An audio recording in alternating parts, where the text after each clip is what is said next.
Apocalipse 13 fala a respeito de dois poderes, uma besta que sobe do mar e uma besta que sobe da terra. Qual é o simbolismo do mar na profecia bíblica? Besta ou animal, o que significam? Quem é esta besta que surge do mar para atacar os santos do Altíssimo por 42 meses, para difamar o tabernáculo? E o que significa a semelhança dessa besta com o leão, com o urso e com o leopardo? Animais que nós vimos no capítulo 7 de Daniel. Este é o tema que precisamente vamos estudar hoje. Seja bem-vindo ao estudo do livro do Apocalipse.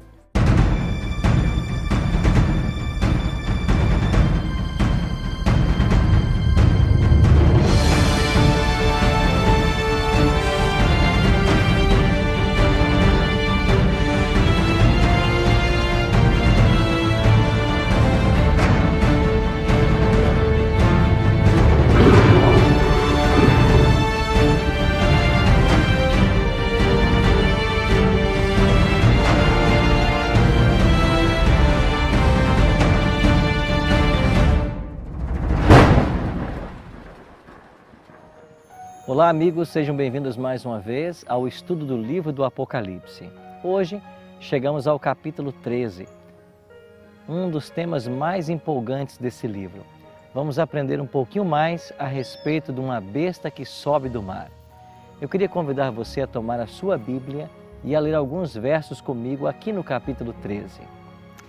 Apocalipse capítulo 13, verso 1 nos diz: Vi emergir do mar uma besta que tinha 10 chifres e 7 cabeças, e sobre os 10 chifres 10 diademas, e sobre as cabeças nomes de blasfêmia. O que significam esses 10 chifres e essas 7 cabeças desse poder? Esses 10 chifres podem ser identificados como as 10 tribos bárbaras que se levantaram dos anos 352 até 476, provocando assim a queda de Roma Ocidental. E Rômulo Augusto foi o último imperador que morre justamente nesse ano. E o que significam essas 7 cabeças?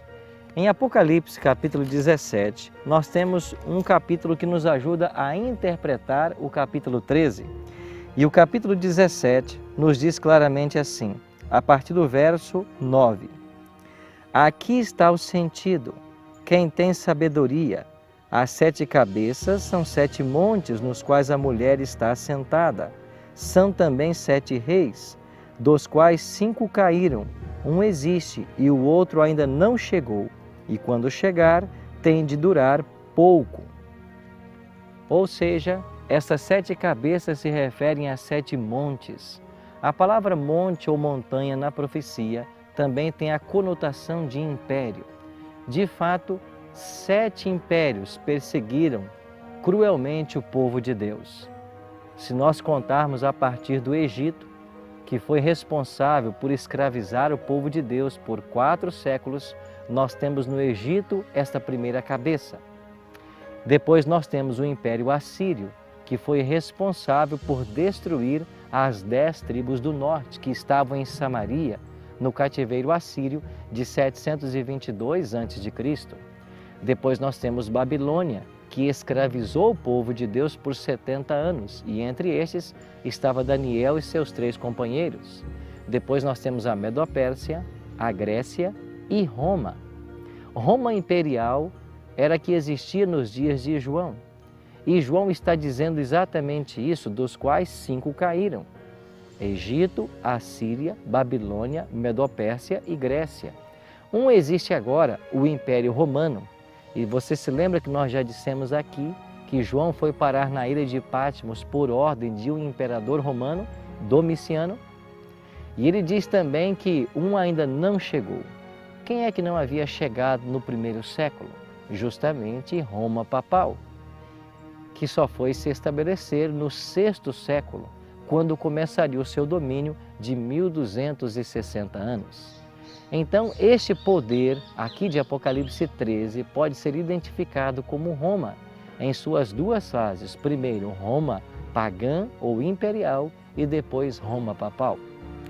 Eu chamo a sua atenção no capítulo 13 também para um outro versículo, agora o 2. Diz que esta besta que emerge do mar era semelhante a leopardo, com pés de urso, boca de leão, e deu-lhe o dragão o seu poder, o seu trono e grande autoridade. Se nós formos para o livro de Daniel, no capítulo 7, nós temos o leão como símbolo da Babilônia, o urso como símbolo da Medopérsia e o leopardo como símbolo da Grécia. O que Roma copiou desses três impérios que veio antes dela? De Babilônia, copiou seu orgulho e sua altivez. Dos Medo-Persas, copiou a adoração no dia de domingo, primeiro dia da semana.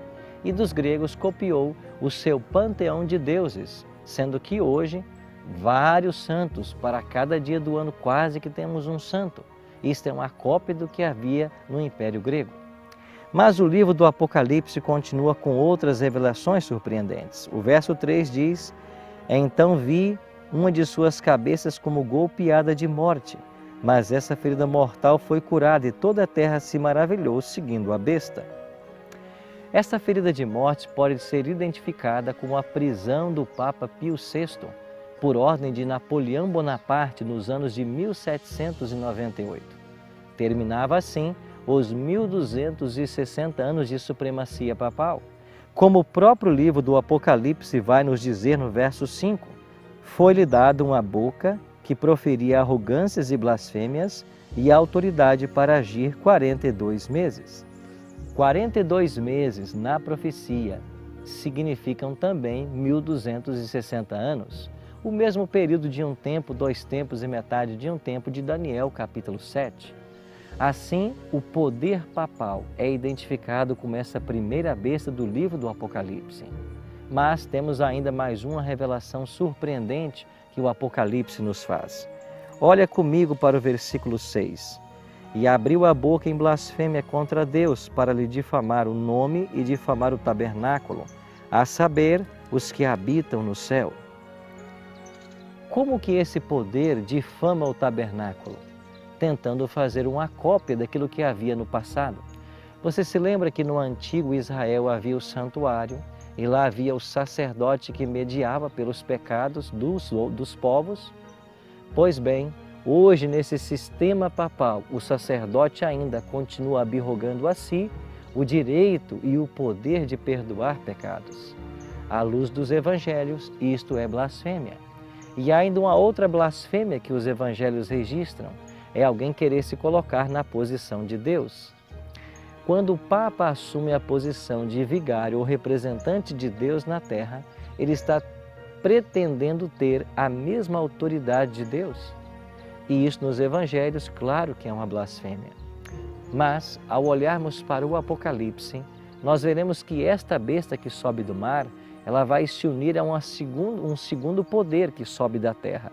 Nós veremos a respeito desse segundo poder no nosso próximo estudo. Por hoje, podemos estar felizes em termos a esperança de fazer parte do povo de Deus e saber que em breve Ele voltará para executar juízo sobre a terra. Eu e você podemos hoje estar cheios de esperança e, a despeito dos movimentos antagônicos contra Deus, a vitória nossa será certa. Por isso, ore comigo agora.